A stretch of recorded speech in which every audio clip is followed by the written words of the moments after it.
Olá, estamos começando mais um programa STJ Notícias com alguns destaques entre os recentes julgamentos do Tribunal da Cidadania.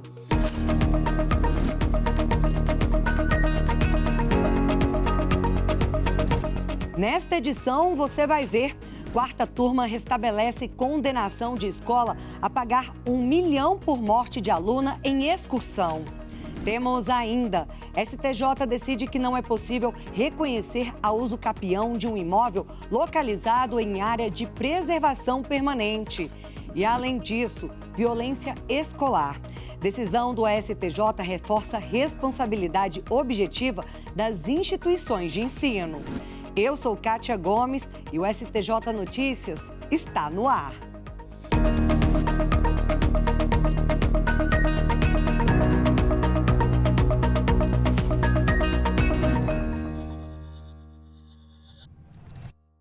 A gente abre o programa de hoje com a decisão do Superior Tribunal de Justiça, que condenou uma escola a pagar R$1 milhão por morte de aluna.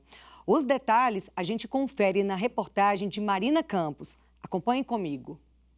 Os ministros da quarta turma reestabeleceram a indenização por danos morais no valor de R$1 milhão imposta a uma escola particular de São Paulo pela morte de uma aluna de 17 anos durante excursão em uma fazenda. A ação indenizatória foi movida pelo pai da adolescente, que desapareceu no decorrer das atividades na área rural e foi encontrada sem vida no dia seguinte.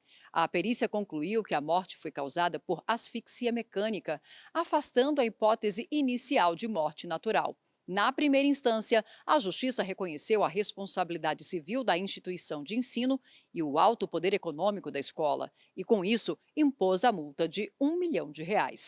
Mas o Tribunal de Justiça de São Paulo reduziu a indenização para 400 mil, o que motivou o recurso especial ao STJ. Segundo o relator, ministro Antônio Carlos Ferreira, a jurisprudência do STJ fixa a indenização por dano moral, em caso de morte de familiar, entre 300 e 500 salários mínimos, mas que esses valores são apenas orientativos e podem ser ajustados conforme as circunstâncias do caso. Segundo o ministro, a morte de um filho gera dano moral presumido, intensificado quando decorrente de conduta negligente, devendo a indenização refletir a extensão do sofrimento, a capacidade financeira do ofensor e a função pedagógica da condenação. Com isso, os ministros deram provimento ao recurso e reestabeleceram a indenização por danos morais de R$1 milhão.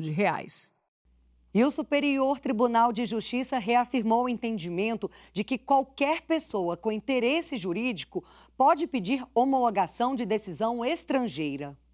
Os ministros da Corte Especial do Superior Tribunal de Justiça confirmaram que não apenas as partes do processo original, mas qualquer pessoa que demonstre interesse jurídico direto pode solicitar a homologação de sentença estrangeira. No julgamento, a Corte Especial reconheceu a legitimidade de uma brasileira para pedir a homologação do divórcio anterior do falecido marido dela, que foi decretado por um tribunal alemão. Ela havia feito o pedido ao STJ expressando urgência com a situação, por não conseguir deixar o país após o consulado negar a renovação do passaporte dela. Isto porque a repartição ficou em dúvida sobre a validade do matrimônio, já que o marido havia sido casado com outra brasileira e a dissolução desse vínculo não havia sido homologada. Para o relator do processo, o ministro Raul Araújo, a situação expôs uma lacuna burocrática entre Brasil e Alemanha, que deixou a brasileira em situação de vulnerabilidade jurídica e administrativa. Entretanto, o ministro ressaltou que a jurisprudência do STJ sobre a legitimidade de terceiro interessado para requerer a homologação de sentença estrangeira resolve a questão. Os ministros da Corte Especial seguiram o entendimento do relator no sentido de que a requerente atendeu aos requisitos legais para pedir a homologação do divórcio, e o não acolhimento poderia levar à violação de direitos fundamentais, como a dignidade da pessoa humana e a liberdade de locomoção. Em recente entendimento firmado, a terceira turma do STJ definiu que morte de um dos beneficiários não favorece o outro se contrato tem cotas fixas. Os detalhes na reportagem de Jáfer Araújo. O seguro de vida é um contrato onde a pessoa paga um valor à seguradora para garantir proteção financeira para ela ou beneficiários em situações como acidentes, invalidez, doenças graves e até morte. A advogada Viviane Mundim explica que o valor não tem relação com os bens deixados pelo segurado. Ela não faz parte da herança porque o contrato de seguro de vida, ele é um contrato que parte de uma relação contratual. Ele não vem de uma relação sucessória. Então, esse seguro de vida, esse valor que está no seguro de vida, ele não faz parte do patrimônio, da partilha de bens desse segurado. Então, por esse motivo, não é uma herança. Em um caso julgado pelo Superior Tribunal de Justiça, um segurado indicou os pais como beneficiário e cada um deveria receber 50% da indenização. A mãe faleceu e logo depois ele também morreu. O pai pediu então na Justiça que todo o valor do seguro ficasse com ele. Em primeiro grau, o juízo entendeu que o valor não poderia ser transferido aos herdeiros do segurado. O Tribunal de Justiça do Rio Grande do Sul reformou a decisão ao entender que se, por qualquer motivo, a indicação prévia de beneficiário de seguro de vida não prevalece, o capital deve ser pago aos herdeiros do segurado. No STJ, a relatora do caso na terceira turma, a ministra Nancy Andrighi, destacou que, ao estabelecer cotas no contrato, o segurado revelou de maneira clara a intenção de que cada beneficiário fosse indenizado apenas pela parte que lhe foi especificada na apólice.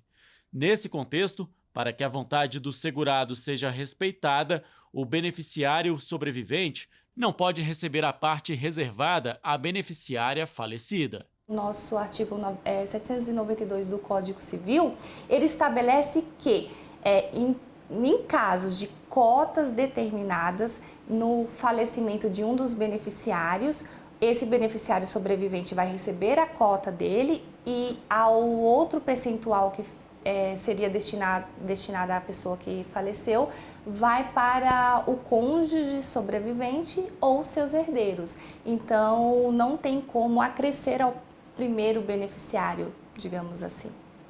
Ainda na terceira turma, os ministros concluíram que discussão sobre direitos autorais não altera prazo de prescrição para responsabilidade de origem contratual. Em decisão unânime, o colegiado da terceira turma do Superior Tribunal de Justiça chegou ao entendimento de que o prazo de 10 anos previsto no Código Civil para responsabilidade contratual se aplica em casos de violação de contrato, mesmo quando envolve direitos autorais. O caso envolve uma empresa de informática que acionou a Justiça para pedir indenização por violação de uma cláusula contratual que proibia a utilização de software sem licenciamento. Nas instâncias anteriores, foi aplicado o prazo de 3 anos para considerar a ação prescrita, com base na ideia de que demandas envolvendo direitos autorais seguiriam esse prazo. No entanto, no recurso especial ao STJ, a empresa argumentou que o prazo de 10 anos deve ser aplicado à responsabilidade contratual. O relator do recurso no STJ, ministro Ricardo Vilas Boas Cueva, reforçou que o STJ tem aplicado o prazo de 3 anos para responsabilidade extracontratual e o prazo de 10 anos para responsabilidade contratual. O ministro explicou que não há razão para tratar a violação de contrato de licenciamento de software de forma diferente de outros contratos, uma vez que não há uma regra especial para esse caso. Ainda no direito privado, colegiado da terceira turma determina que vereador deve pagar indenização por ofensas discriminatórias proferidas durante sessão pública. O colegiado considerou que as ofensas discriminatórias de um vereador contra uma pessoa com deficiência, proferidas durante sessão pública da Câmara Municipal e veiculadas pela internet, configuram ato ilícito passível de indenização por danos morais. Para os ministros, essa conduta não pode ser protegida pela imunidade material parlamentar, prevista na Constituição Federal. De acordo com o processo, em discurso durante uma sessão, o presidente de uma Câmara Municipal fez referência à deficiência de uma pessoa, insinuando que, caso ela dispusesse de plena condição física, teria cometido mais irregularidades. A primeira instância considerou que houve extrapolação da imunidade parlamentar. Mas o Tribunal de Justiça de Minas Gerais reformou a sentença por entender que, embora excessivas, as declarações estariam amparadas pelas prerrogativas do cargo. A relatora do caso, ministra Nancy Andrighi, afirmou que a Constituição confere imunidade ao parlamentar para assegurar o exercício independente e autônomo de suas funções, mas que essa garantia não pode ser interpretada como privilégio pessoal. A terceira turma seguiu o voto da relatora e, por fim, foi entendido que as jurisprudências do STJ e do Supremo Tribunal Federal consideram que a imunidade só protege as manifestações que tenham relação com o desempenho da função legislativa ou sejam proferidas em razão dela. Já está em vigor a tabela dos novos valores das custas judiciais para processos no STJ. Desde o início de fevereiro, passaram a valer os novos valores das custas judiciais nos processos de competência do Superior Tribunal de Justiça. A atualização segue a previsão legal de correção anual, com base no Índice Nacional de Preços ao Consumidor Amplo, IPCA. Os pagamentos podem ser feitos por meio de guia de recolhimento da União ou pela plataforma digital Pague Tesouro. Em caso de dúvidas, a Corte tem canais de atendimento no balcão virtual, no espaço do advogado ou no atendimento judicial. Credor não precisa apresentar fiança bancária para levantar valor na execução definitiva, mesmo em cumprimento de sentença com valor milionário. Entenda o que decidiu a terceira turma. O caso envolve ação revisional de célula de crédito rural entre o cliente e o Banco do Brasil. Na fase de cumprimento definitivo, o juízo condicionou o saque de quase R$ 3 milhões em valores de 2016 à apresentação de fiança, por causa de uma ação rescisória ajuizada pelo banco. O Tribunal Regional Federal da 5ª Região dispensou a garantia. Entendeu que a exigência de fiança está ligada ao cumprimento provisório de sentença e que a rescisória tramitava sem efeito suspensivo, capaz de paralisar os atos da execução definitiva. No Superior Tribunal de Justiça, o banco alegou que o valor elevado justificaria a cautela, mesmo sem efeito suspensivo. Relatora do caso, a ministra Nancy Andrighi afirmou que o poder geral de cautela e o montante, por si só, não autorizam a exigência de fiança na execução definitiva. Segundo a ministra, a garantia só pode ser imposta se a impugnação do cumprimento definitivo de sentença receber efeito suspensivo, nas hipóteses previstas pelo Código de Processo Civil. Além disso, a relatora observou que a execução deve ser realizada no interesse do exequente. Terceira turma do STJ nega uso capião de imóvel situado em área de preservação permanente. Quem traz os detalhes da decisão é a repórter Jéssica Castro. Confira comigo. O entendimento do colegiado é o de que não é possível o acolhimento de exceção de uso capião em ação reivindicatória que teve como objeto um imóvel localizado em uma área de preservação permanente, também chamada de APP. Na origem do caso julgado, a ação reivindicatória foi ajuizada por um proprietário que buscava a restituição da posse de uma faixa de terreno localizada em uma área de proteção permanente após constatar uma ocupação irregular. O réu contestou, alegando exercer a posse do local de acordo com os requisitos previstos para caracterizar uso capião há mais de 20 anos. Segundo ele, mesmo sendo uma área ambientalmente protegida, isso não impediria o reconhecimento da prescrição aquisitiva. O Tribunal de Justiça de Mato Grosso reformou a sentença de primeiro grau e considerou que a ocupação do imóvel na APP não gerou direito à aquisição por uso capião. No recurso especial ao Superior Tribunal de Justiça, o ocupante sustentou que realizou benfeitorias e desenvolveu atividades produtivas no imóvel. Afirmou ainda que, além de já preencher os requisitos necessários para o reconhecimento da uso capião antes mesmo da vigência do Código Florestal, a legislação não veda de modo absoluto esse tipo de posse em áreas de preservação.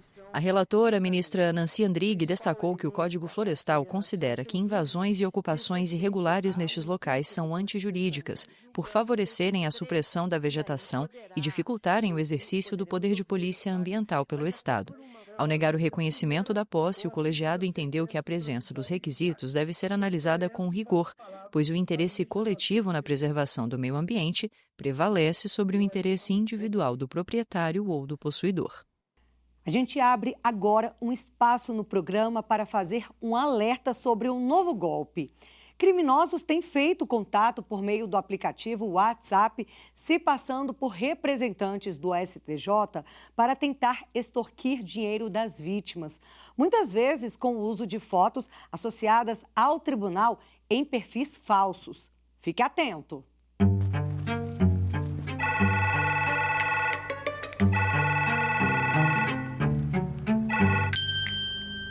Alô? Atenção! Falou que é do STJ, é golpe. O STJ não liga nem manda mensagem pelo WhatsApp ou outro aplicativo falando que o seu processo foi julgado. Ah, e o tribunal também não solicita pagamento, viu? Se receber esse tipo de ligação ou mensagem, desconfie. Não clique em links nem dê informações. Na dúvida, entre em contato com o balcão virtual do STJ ou ligue para os números oficiais aqui na tela. Fique esperto, manda no grupo da família. Assim, ninguém mais cai no golpe.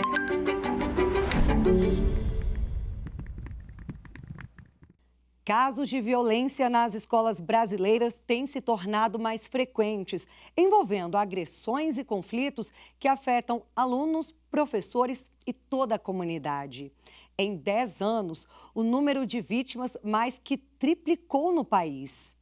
Eu preparei uma reportagem especial sobre o assunto e te convido a conferir o recente entendimento do Superior Tribunal de Justiça sobre responsabilidade objetiva e o dever das escolas em caso de violência.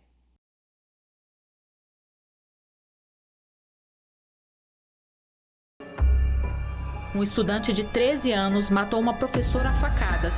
E a violência escolar provocou pelo menos 47 mortes. Esse professor tropeça e depois dá vários tapas nessa criança. Uma agressão entre 3 alunos, 2 alunos e uma vítima, 2 agressores e uma vítima. E essa vítima foi esfaqueada com um canivete. Agressões, ameaças e ataques afetam alunos, professores e famílias.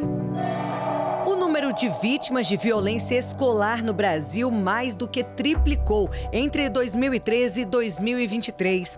Dados do Ministério dos Direitos Humanos e da Cidadania mostram que os registros passaram de quase 4 mil vítimas em 2013 para cerca de 13 mil em 2023. O Ministério da Educação reconhece 4 tipos de violência que afetam a comunidade escolar. Temos as agressões extremas, como ataques premeditados e letais, esses que surgem de fóruns e de discurso de ódio. Também há situações de violência interpessoal, que envolvem hostilidades, discriminação entre os alunos e professores. O bullying, quando ocorrem intimidações físicas, verbais ou psicológicas de forma repetitiva. E há ainda a violência institucional, quando as próprias instituições escolares, por falta de preparo ou por negligência mesmo, acabam trazendo situações de vulnerabilidade para crianças e adolescentes.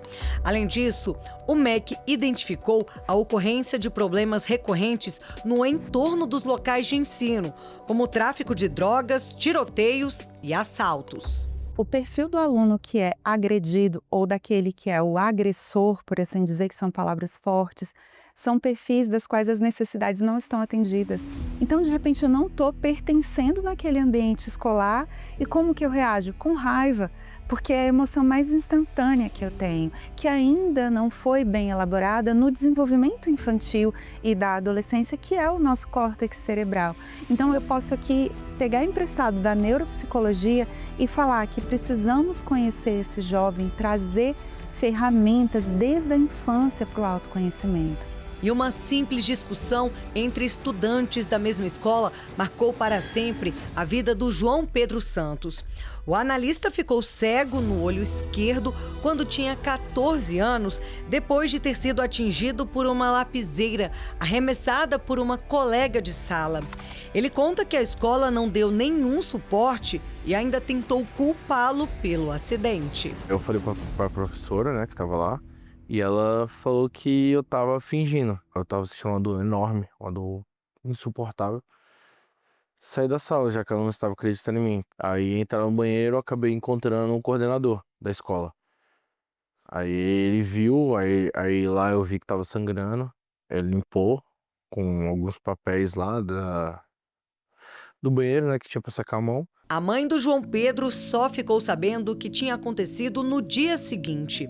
Ela procurou a escola, mas não recebeu ajuda. Não deu suporte nenhum. Eles não deram, eles fizeram pouco caso. A única coisa que ela arcou foi com a cirurgia que inflamou o olho do João Pedro. Então, a gente que teve que arcar com tudo. O acidente ocorrido na sala de aula mudou completamente a rotina e o comportamento do adolescente.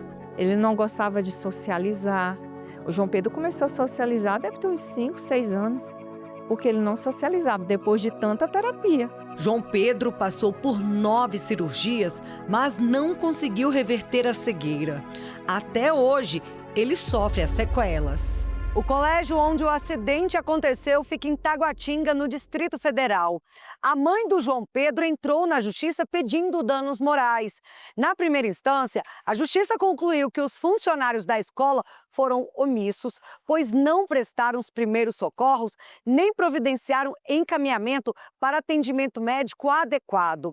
Ao manter a indenização por danos morais e estéticos, o Tribunal de Justiça do Distrito Federal e dos Territórios negou o direito à pensão vitalícia por entender que a vítima não estaria impossibilitada de exercer atividades profissionais. O João Pedro recorreu então ao Superior Tribunal de Justiça.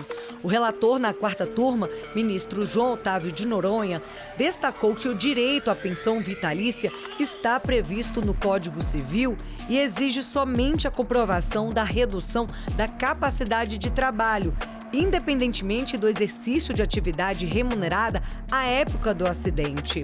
Nos casos de evento danoso ocorrido em idade escolar, a limitação ou a perda da capacidade laborativa deve ser presumida. O advogado que cuidou do caso explica que é dever da escola garantir a segurança da criança ou do adolescente dentro da instituição. Pelo Código de Defesa do Consumidor, chama responsabilidade objetiva. A escola tem que garantir a saúde mental e física da criança, desde o momento em que ela ingressa na escola até o momento da saída, que ela é devolvida para os pais.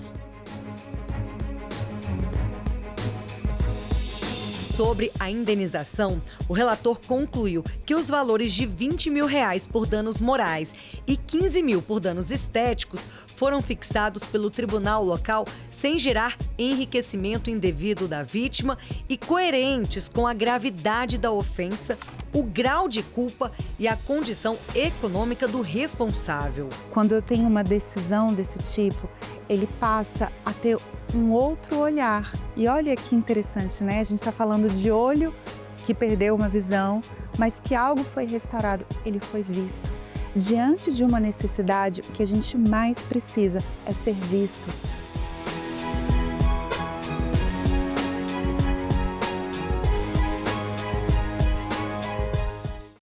E o STJ Notícias vai ficando por aqui. Se quiser saber mais sobre decisões e outras informações do tribunal, temos várias opções para você. É só acessar o site oficial ou o canal do STJ no YouTube. Temos ainda as plataformas de áudio e as redes sociais. Até o próximo programa. Tchau, tchau!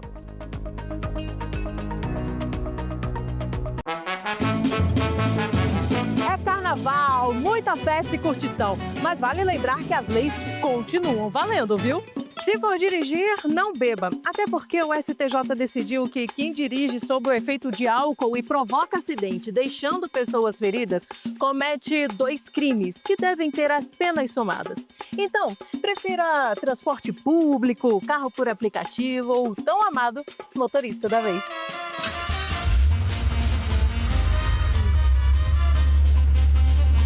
Organizando um bloquinho? Atenção! Mesmo sendo um evento público e sem o objetivo de ganhar dinheiro, o STJ exige o pagamento de direitos autorais. Afinal, vamos valorizar os artistas, né? Música, bloquinho e bebida. Uma combinação que pode dar certo ou errado. Se desentendeu com alguém, não vá para agressão. Para o STJ, o respeito fala mais alto. Se alguém filmar e denunciar, o Ministério Público segue com o caso, mesmo que a vítima te desculpe. Fique ligado. Assim, todo mundo pode curtir a festa numa boa e em segurança.